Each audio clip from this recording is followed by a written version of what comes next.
vaholanki Oliy sud bu Sheralini o'g'li degan hukm chiqarib qo'liga qog'oz bergan Botir. Botir endi men ukaxonim, o bolaligidan bilaman Botirni.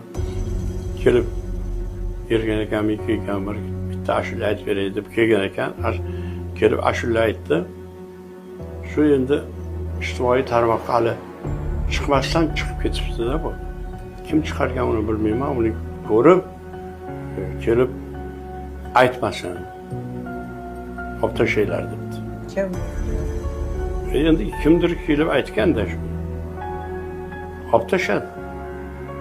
Vaholanki Oliy sud bu Sheralini o'g'li degan hukm chiqarib qo'liga qog'oz bergan Botir. Qog'ozi bor qo'lda shu o'g'li degan narsa. Men qattiq xafa bo'ldim. Olib tashladi. Aytdimki, nima keragi bor edi buni endi olib tashlab.